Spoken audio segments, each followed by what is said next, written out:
তোমাদের মধ্যে অনেকের ইংরেজি প্রথম পত্রে এ প্লাস মিস হয়ে যাইতে পারে, এই ভয়টা কাজ করতেছে।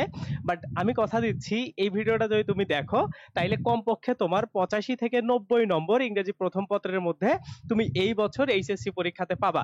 সো আজকে আমরা কথা বলবো এই যে তোমাদের রিডিং অংশের যে 60 মার্ক এবং রাইটিং অংশের যে 40 মার্ক অর্থাৎ 100 মার্কের মধ্যে কিভাবে কমপক্ষে তুমি 85 মার্ক তুলতে পারো এবং সবথেকে কঠিন কাজটা কিভাবে সহজভাবে করা যায়, আজকের এই ভিডিওতে আমরা এই জিনিসটাই দেখার ট্রাই করব। তো তোমরা যদি একটু খেয়াল করো, আমি দুইটা অংশে ভাগ করে নিয়েছি তোমাদের যে এই যে রিডিং 60 মার্ক আছে বা হচ্ছে তোমাদের যে রিডিং এর 60 নম্বরের অংশ আছে এটাকে। এখন দেখো কেন আসলে দুইটা ভাগে ভাগ করলাম, কারণ এই পুরো দুইটা ভাগের মধ্যে তুমি যদি আন্ডারস্ট্যান্ডিং বা কানেকশনটা বুঝতে পারো তাহলেই তোমার এই ইংরেজি প্রথম পত্রে খুব বেশি মার্ক ওঠার চান্স আছে। এবং এই দুইটা অংশের মধ্যে যদি তুমি মার্কগুলোকে ব্যালেন্স রাখতে পারো তাহলে মোটামুটি তোমার পরবর্তীতে যে মানে রিটেন অংশটা আছে, যে মুখস্থ অংশগুলো আছে, ওইগুলা থেকে খুব ভালো মার্ক টিচার তোমাকে দিয়ে দিবে। এখন দেখো এই যে এই জায়গাতে এমসিকিউ এবং শর্ট এমসিকিউ মানে শর্ট কোশ্চেন অ্যান্সার, এই দুইটা পার্ট বেসিক্যালি তোমাদের ইংরেজির কম্প্রিহেনশন বা তোমাদের যে প্যাসেজটা আসে ওইটা থেকে অ্যান্সার করতে হয়। এইটা একটা অংশ। আর বাকি একটা অংশ দেখো যেগুলো হচ্ছে ফ্লো চার্ট, তারপরে হচ্ছে সামারি তৈরি, সামারি লেখা, তারপরে হচ্ছে উইথ ক্লুজ এবং উইদাউট ক্লুজ থেকে তোমাদের অ্যান্সার করতে হবে, অর্থাৎ রাইট ফর্ম অফ ভার্বের ইউজ করে এই ব্যবহারগুলো তোমাকে শিখতে হবে। এবং তারপরে রিয়ারেঞ্জিং বা রিয়ারেঞ্জ করা, যে কোনো একটা উল্টাপাল্টা লাইন থাকবে, কোনটা কোনটার পর বসবে এই জিনিসটা ঠিক করা, এইটাই বেসিক্যালি তোমাদের 60 মার্কের জন্য এই অ্যান্সারগুলাই করতে হয়। এখন কেন আসলে তোমরা দুই ভাগে চিন্তা করবা বা কেন তোমাদের দুই ভাগে চিন্তা করা উচিত, তো প্রথমে দেখো এই জায়গাতে এমসিকিউ মানে হচ্ছে মাল্টিপল কোশ্চেন চয়েস, যেটা তোমাদের আছে চয়েস কোশ্চেন যেটা আছে, এই জায়গাটা থেকে মোটামুটি তোমাদের 5 মার্কের অ্যান্সার করতে হবে, তাই না? যে ধরো তোমাদের 10টা এমসিকিউ আছে, তার মধ্যে তোমার 5টা এই জায়গা থেকে 5 নম্বর তুলতে হবে। এখন একটা জিনিস খেয়াল করো, এই দুইটা অংশ অর্থাৎ এই যে এমসিকিউ এবং শর্ট কোশ্চেনের অ্যান্সার, এইটা তোমরা কিভাবে পারবা বা এইটাতে অন্যদের থেকে কিভাবে ভালো মার্ক তোলা যায়, এটার একটাই মেইন শর্ত হইলো এই কয়েকদিন যে তোমাদের বাকি আছে, হাতে যে সময়গুলো আছে, ধরো তোমাদের আর 30 দিনের মতো সময় আছে, এই 30 দিনের মধ্যে তোমার ইংরেজি প্রথম পত্র যে বইটা আছে এই বইটার প্রত্যেকটা ওয়ার্ড মিনিং জাস্ট তুমি মুখস্থ করো, আর তোমার কিচ্ছু করতে হবে না। তার মানে তুমি যদি প্রত্যেকটা ওয়ার্ডের মিনিং করতে পারো, এই যে তোমার যে প্যাসেজটা আসবে এই প্যাসেজটা থেকে যদি তুমি ওয়ার্ডের মিনিং গুলো জাস্ট জানা থাকে তোমার, এটা যদি তুমি করতে পারো তাহলে তোমার এই জায়গাতে শর্ট কোশ্চেন যত মার্ক থাক, ধরো শর্ট কোশ্চেন তোমার 15 মার্ক আছে আর এই জায়গাতে আছে হচ্ছে এমসিকিউ এর 5 মার্ক, এইখানের 20 মার্ক তোমার কোনো দিনও তোমার মানে 1 মার্কও তোমার কাটার অ্যাবিলিটি নাই, কারণ তুমি যদি ঠিক অ্যান্সার করো এমসিকিউ তে ঠিক নাম্বার পাবা। আবার যেহেতু শর্ট কোশ্চেন মানে কি, তুমি যদি ঠিক অ্যান্সার করো ফুল মার্ক পাবা, আর যদি ভুল করো 1 মার্কও পাবা না। ব্রড কোশ্চেনের ক্ষেত্রে কিন্তু হিসাবটা আলাদা থাকে। তার মানে এই জায়গার ধরো মোটামুটি 20 মার্ক, এই 20 মার্ক তোমরা যদি খুব ভালো করে তুলতে পারো তাহলে দেখবা এই 60 মার্কের মধ্যে তোমার কমপক্ষে এই জায়গাতে 55-এর মতো মার্ক চলে আসবে। এখন দেখো পরবর্তী যে অংশগুলো আছে সেইগুলা তোমরা কিভাবে পড়বা, এইটা তো বুঝলা যে তোমার প্যাসেজগুলা ইংরেজি ফার্স্ট পার্ট বইয়ের মানে তোমার ইংরেজি ফার্স্ট পার্টের যতগুলা ওয়ার্ড মিনিং আছে তুমি যদি এগুলাই জাস্ট মুখস্থ করো, তুমি যদি প্যাসেজ সম্পর্কে আইডিয়াও না থাকে, তাও তুমি এই জায়গাতে 20-এর মধ্যে কমপক্ষে 15+ মার্ক উঠাইতে পারবা। হ্যাঁ, তো এই সুযোগটা তোমার অবভিয়াসলি নিতে হবে। আর একটা বিষয় হলো, তোমরা তো সবাই ঢাবিতে পরীক্ষা দিবা, অন্যান্য বিশ্ববিদ্যালয়ে পরীক্ষা দিবা, এই যে ইংরেজি যে টেক্সট পেপার বুক আছে তোমাদের ইংলিশ ফর টুডে, এই বইটার প্রত্যেকটা লাইন সম্পর্কে তোমার ভালো ধারণা না থাকলে অ্যাডমিশনে এসেও ভালো করতে পারবা না। এখন প্রত্যেকটা লাইন তুমি যদি ওয়ার্ড মিনিং গুলাও এখন মনে করো, তুমি আগে আমি ধরলাম পড়াশোনা করো নাই, তারপরেও যদি এখন এসে ওয়ার্ড মিনিং গুলাও জাস্ট জেনে রাখো, প্রায় 3000-2500-এর মতো ওয়ার্ড মিনিং তুমি মুখস্থ করা লাগবে তোমার পুরো ইংরেজি ফার্স্ট পেপার বইয়ের ওয়ার্ড মিনিং জানতে গেলে। তো যখন তোমার এইটা মুখস্থ থাকবে তখন পরবর্তী ধাপে অ্যাডমিশনেও যদি তুমি যাও তখন গিয়ে কিন্তু ভালো করতে পারবা অন্যদের তুলনায়। তার মানে এই কাজটা আজ অথবা কাল তোমাকে করতেই হবে।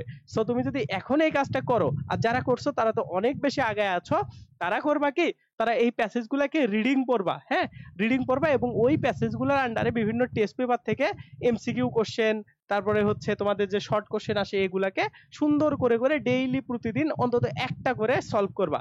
তাহলে 30 দিনে 30টা তোমরা যদি স্পেসিফিক প্যাসেজ সলভ করো তাইলেও দেখবা তোমার একটা ফুল ধারণা আসবে এবং এই জায়গা থেকে তোমাদের মার্ক একদম 18, 19, 20 এমন টাইপের মার্ক তোমার হয়ে যাবে। তার মানে ধরে নাও এই অংশটা খুব বেশি ইম্পর্টেন্ট ইংরেজি ফার্স্ট পার্টে এ প্লাস পাওয়ার জন্য। ওকে, সো এটা তো তোমরা বুঝে গেলা। এখন দেখো এই যে ফ্লো চার্টের যে বিষয় আছে, সামারি লেখা, উইথ ক্লুজ, উইদাউট ক্লুজ এবং রিঅ্যারেঞ্জিং। এখন এই যে রিঅ্যারেঞ্জ বিষয় থেকে এই যে বাকিগুলোতে তোমরা খুব ভালো মার্ক পাবা। যেমন ধরো ফ্লো চার্ট সবাই এটা সুন্দর করে তৈরি করতে পারো, এটা অনেক কঠিন কাজও না।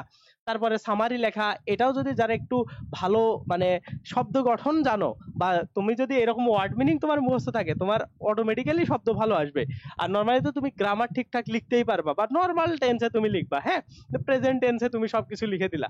সো এইরকম করে যদি তুমি লিখতে পারো, তাও মোটামুটি একটা তোমরা ধরো এইটাতে আছে, ধরো এটাতে আছে 5 মার্ক, তুমি এটাতে ধরো 4 বা 3 পেয়ে যাবা, এটাতে আছে ধরো 10 মার্ক, এখন এটা থেকে তুমি ধরো এরকম 7, 8, 9 এরকম পেয়ে যাবা। মানে তোমার লেখার লেভেল অনুসারে মার্ক আসবে।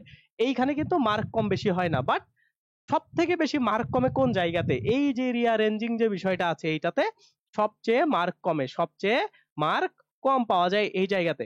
সো এই তোমার ইংরেজি ফার্স্ট পার্টে যদি তুমি ভালো করতে চাও, তোমার মেজর 3টা অংশ, একটা রিঅ্যারেঞ্জ পার্ট, একটা এমসিকিউ পার্ট, একটা শর্ট কোশ্চেন পার্ট, এইগুলাতে খুব ভালো করতে হয়। উইথ ক্লুজ, উইদাউট ক্লুজ, এগুলা তোমরা যত বেশি প্র্যাকটিস করবা তত বেশি এগুলা কমন পাওয়ার চান্স আছে। এখন এই যে উইথ ক্লুজ, উইদাউট ক্লুজ আর রিঅ্যারেঞ্জ, এই 3টা বিষয় কিভাবে কমন পাওয়া যায়, এবং মার্ক তোলা তো সব থেকে বেশি রিঅ্যারেঞ্জে কঠিন, তাই না? তো তোমরা এক কাজ করতে পারো, মানে আমাদের সময় আমি যখন 2019-এ পরীক্ষা দিলাম, তখন আমাদের নবদূত বই থেকে, হ্যাঁ, নবদূত এই বইটা থেকে মনে হয় এরকম 50 থেকে 60টার মতো রিঅ্যারেঞ্জ দেওয়া ছিল, তার মধ্যে কিন্তু সরাসরি কমন চলে আসছিল। তো এইটা আসলে প্রতি বছরই আসবে না, তারপরেও তোমরা এটা দেখতে পারো, হ্যাঁ, এটা তোমাদের জন্য অনেক লাভবান হবে। এবং সেম জিনিসটা বিভিন্ন টেস্ট পেপার থেকে বিগত সালের কমপক্ষে 5-7 বছরের 2018 থেকে ধরো 24 এইরকম টাইমের মধ্যে,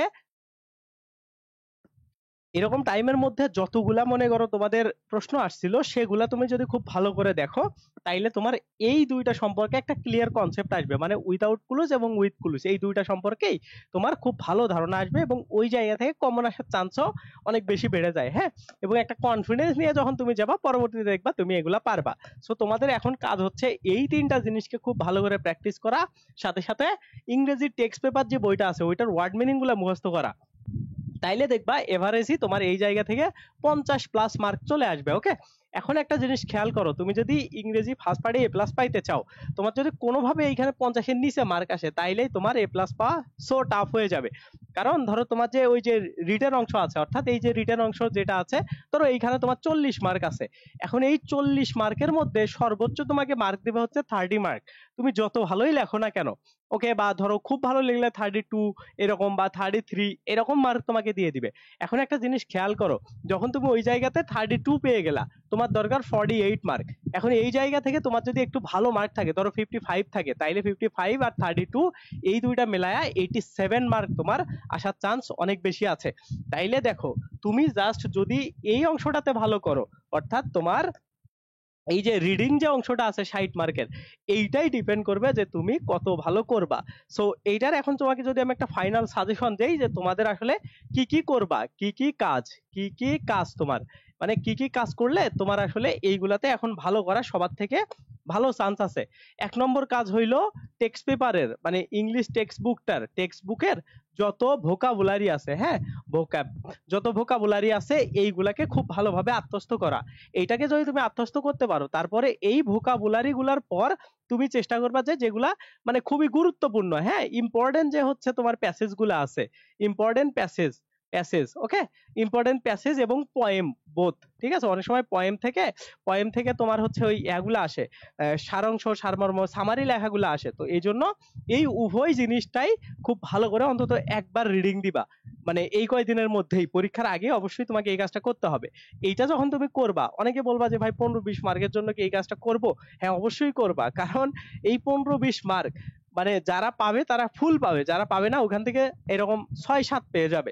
সো ওইখানেই যদি তোমার 10-15 মার্ক লস হয়ে যায়, তাইলে কিন্তু তুমি আলটিমেটলি ভালো করতে পারবা না, হ্যাঁ। সো এই দুইটা কাজ হচ্ছে তোমাদের এখন মেইন কাজ। এখন তারপরের বিষয়গুলা যেগুলা আছে, বিভিন্ন টেক্সট মানে টেস্ট পেপার আছে, হ্যাঁ, টেস্ট পেপার টেস্ট পেপার গুলা তোমার যে কোনো প্রকাশনী হইতে পারে, যে কোনো টেস্ট পেপার কিনে সেই টেস্ট পেপার থেকে বাকি জিনিসগুলা সলভ করা। বাকি জিনিসগুলা কি কি, এই জায়গাতে দেখো ফ্লো চার্ট, সামারি কিভাবে লিখতে হয়। সামারি লেখার আরেকটা জিনিস আমি বলবো যে অ্যাভয়েড করা ট্রাই করবা, যে কিছু কিছু দেখবা সাজেশন তোমাদেরকে দেয়, হ্যাঁ, সাজেশন যেগুলা হচ্ছে যে বলে যে একটা নিয়মে একটি নিয়মে একটি নিয়মে একটি নিয়মে সকল এরকম ধরো ফ্লো চার্ট লেখো। তো এগুলা আসলে মানে ইয়া করবা না, হ্যাঁ, ওইগুলাকে ফলো করবা না সরাসরি। যদি তোমার ইচ্ছা হয় ওগুলাকে ফলো করার, তাইলে একটা স্ট্র্যাটেজি মেইনটেইন করবা। সেই স্ট্র্যাটেজিটা কি, যে তুমি এগুলাকে নিবা, নেয়ার পরে ওইখানে যে শব্দগুলো আছে সেগুলা সিনোনিম, এইগুলার এন্টোনিম কিভাবে বসায়ে শব্দগুলা চেঞ্জ করা যায় এমন একটা বহিঃপ্রকাশ নিয়ে আসবা তোমার লেখার মধ্যে। তাইলে একটা ইউনিকনেস আসবে এবং তোমার মার্ক পাওয়ার সম্ভাবনা বাড়বে।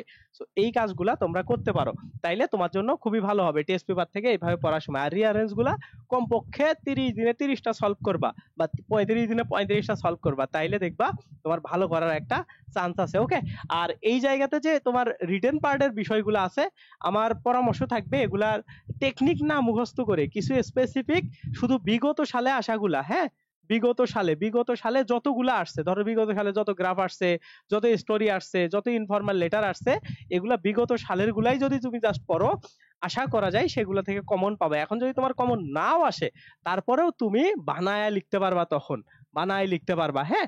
সো এখন থেকেই তুমি যদি বানাও, তাইলে কি হবে, যে তোমার আলটিমেটলি পরীক্ষার হলে মাথা ওইভাবে ফ্লেক্সিবল কাজ করবে না। সো ওইসব জায়গা থেকে ওয়ার্ড ভুলে যাবা, ওয়ার্ড মনে করতে পারবা না, অথবা ভালো আউটপুট দিতে পারবা না। তুমি মুখস্থ করে যাও, তারপরেও দেখবা তোমার অনেক কিছু বানায় লেখা লাগবে। তো এই বিষয়গুলো মাথায় রাখবা, এবং এইগুলা যদি তুমি করতে পারো, তাইলে দেখবা তোমার খুব ভালো মার্ক, অন্যদের থেকে বেটার মার্ক আসবে ইনশাল্লাহ, হ্যাঁ। তো এইটাই হচ্ছে তোমাদের ইংরেজি ফার্স্ট পার্ট নিয়ে কিছু টিপস এবং সাজেশন। আশা করি তোমাদের কাজে আসবে। আসলে আমাদের ভিডিওটাতে লাইক দিবা, চ্যানেলে নতুন হলে সাবস্ক্রাইব করো। দেখা হবে তোমাদের অ্যাডমিশনের বিভিন্ন ভিডিও টিডিও নিয়ে। এবং আমি, তোমরা যদি চাও গ্রামারেরও এরকম একটা মানে সাজেশন দিব, সাজেশন বললে ভুল হবে, তোমাদের একটু পরামর্শ দিচ্ছি আর কি, ঠিক আছে। কারণ সাজেশন তো ধরো এই টপিক পড়বা এগুলা, তো ওই টাইপের তো আমি তোমাদের সাজেশন দিচ্ছি না। তো তোমাদের বন্ধু বান্ধবকে আমাদের চ্যানেলের লিঙ্কটা একটু হোয়াটসঅ্যাপে দিয়ে দিবা, বা যে কোনো জায়গায় দিয়ে দিবা, যাতে করে তারা উপকার হয়। সবাই ভালো থাকবা, সুস্থ থাকবা, আল্লাহ হাফেজ।